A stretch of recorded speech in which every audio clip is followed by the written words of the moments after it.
അപ്പോൾ ഇതിൽ നിങ്ങൾ ഈ RSS നേതാവിൻ്റെ കാല് വെട്ടിയ കാര്യം മാത്രമാണ് ഈ നാട്ടിലെ മാധ്യമങ്ങൾ പ്രചരിപ്പിക്കുന്നത്.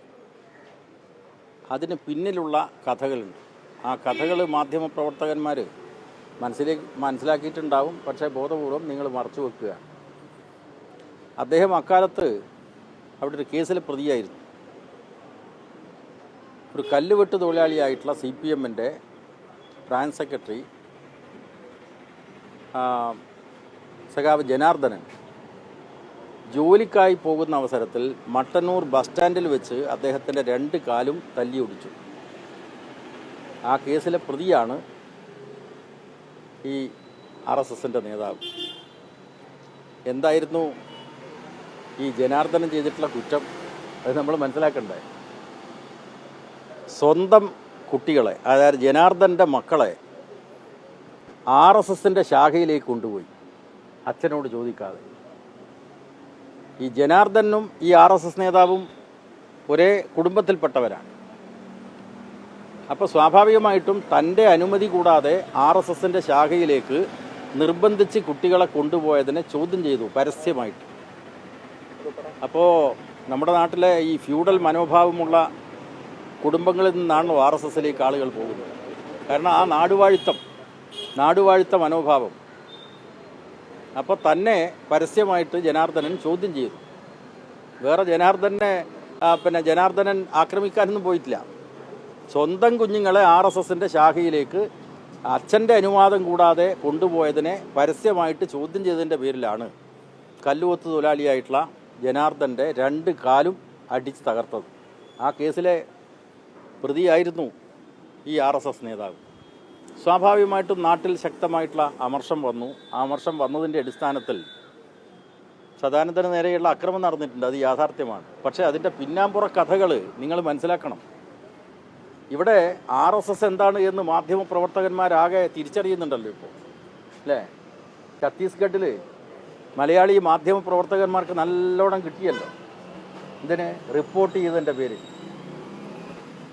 RSSൻ്റെ പോഷക സംഘടനയായിട്ടുള്ള ബജ്രംഗ് ദളിൻ്റെ ഹീനമായിട്ടുള്ള കൃത്യങ്ങൾ, വിദ്വേഷ പ്രചരണം എന്ന് മാത്രമല്ല, ജീവകാരുണ്യ പ്രവർത്തനത്തിൽ ഏർപ്പെടുന്ന കന്യാസ്ത്രീകളെ രാജ്യദ്രോഹികളായി മുദ്രയടിക്കുന്ന അത്യന്തം ഹീനമായിട്ടുള്ള നടപടിക്കെതിരായി രാജ്യത്തുടനീളം ഉയർന്നിട്ടുള്ള പ്രതിഷേധത്തിൻ്റെ ഭാഗമായി മാധ്യമപ്രവർത്തകന്മാർ റിപ്പോർട്ട് ചെയ്തതിൻ്റെ അടിസ്ഥാനത്തിൽ അവരെ മർദ്ദിക്കുന്ന വാർത്തയാണ് ഇന്നലെ നമ്മൾ കണ്ടത്. അപ്പോൾ അതാണ് RSS. അപ്പോൾ RSSനെതിരായിട്ട് സ്വാഭാവികമായിട്ടും നാട്ടിൽ അമർഷമുണ്ടാവും. വേറൊരു കാര്യം, ഈ ശൈല ടീച്ചർ ഈ ശിക്ഷിക്കപ്പെട്ട പ്രതികൾ കോടതിയിൽ ഹാജരാകുന്ന അവസരത്തിൽ അവിടെ പോയി പിന്തുണ പ്രഖ്യാപിച്ചു എന്നാണല്ലോ നിങ്ങൾ പറയുന്നത്. ഇവിടെ ആ കേസിലെ ശിക്ഷിക്കപ്പെട്ട പ്രതികളിൽ 2 അധ്യാപകന്മാരുണ്ട്. ദീർഘവർഷക്കാലം കുട്ടികളെ പഠിപ്പിച്ച് നാടിൻ്റെ അംഗീകാരം വാങ്ങിച്ച പൊതുപ്രവർത്തകന്മാരായിട്ടുള്ള 2 അധ്യാപകന്മാരടക്കമാണ് ശിക്ഷിക്കപ്പെട്ടത്. സ്വാഭാവികമായിട്ടും ആ അധ്യാപകന്മാരടക്കമുള്ള CPMൻ്റെ പ്രവർത്തകന്മാരോട് ഈ നാട്ടിലെ ജനങ്ങൾക്കുള്ള സ്നേഹം പ്രകടിപ്പിക്കും. സുപ്രീം കോടതിയാണ് വിധിയാണ് വന്നത്. ആ വിധിയെ മാനിച്ചുകൊണ്ട് അവർ ജയിലിലേക്ക് പോകുന്നു. അപ്പോൾ അത്തരമൊരു സാഹചര്യത്തിൽ ആരെങ്കിലും അതിന് പിന്തുണ പ്രഖ്യാപിച്ച് മുദ്രാവാക്യം വിളിക്കുന്നു, പാർട്ടി നേതാക്കന്മാർ പോകുന്നു. എനിക്കിന്നലെ പോകാൻ പറ്റിയിട്ടില്ല. എനിക്ക് സൗകര്യമുണ്ടെങ്കിൽ ഞാനും പോകുമായിരുന്നു. ഇനിയിപ്പോൾ ജയിലിൽ പോയിട്ട് ഈ അധ്യാപകന്മാരുൾപ്പെടെയുള്ള ആളുകളെ ഞാനും കാണും. അല്ല എന്നല്ലേ പറഞ്ഞത്? തെറ്റല്ല എന്നാ ഞാൻ പറഞ്ഞത്. കാരണം നിങ്ങൾക്ക് അടി കൊണ്ടിട്ട് നിങ്ങൾക്ക് മനസ്സിലായില്ലേ? ഈ RSSനെ ഈ വിധം പ്രോത്സാഹിപ്പിച്ചു കഴിഞ്ഞാൽ മാധ്യമപ്രവർത്തകന്മാർക്ക് സ്വതന്ത്രമായിട്ടുള്ള മാധ്യമപ്രവർത്തനം തന്നെ അസാധ്യമാവും എന്നതിൻ്റെ ഏറ്റവും പ്രധാനപ്പെട്ട തെളിവാണ് ഛത്തീസ്ഗഡിൽ നിന്ന് വന്നിട്ടുള്ള വാർത്ത. അപ്പോൾ അതുകൊണ്ട് RSS എന്ന് പറയുന്നത് അത് പുത്തൻ ഫാസിസ്റ്റ് പ്രവണതകൾ പ്രകടിപ്പിക്കുന്ന ഒരു ശക്തിയാണ്. അപ്പോൾ അതിൻ്റെ ഭീവത്സമായിട്ടുള്ള ആക്രമത്തിൻ്റെ ഇരയായിരുന്നു ജനാർദ്ദനൻ, CPMൻ്റെ ബ്രാഞ്ച് സെക്രട്ടറി, കല്ലുകൊത്ത് തൊഴിലാളി. അയാളുടെ കുട്ടികളെയാണ് RSSൻ്റെ ശാഖയിലേക്ക് ഇദ്ദേഹം കൊണ്ടുപോയത്. പകരത്തിന് പകരം വീട്ടാൻ പാടില്ല എന്ന് തന്നെയാണ് CPMൻ്റെ നിലപാട്.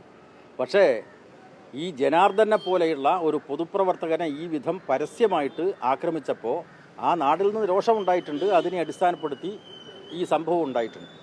ആ നിലക്ക് കണ്ടാവും.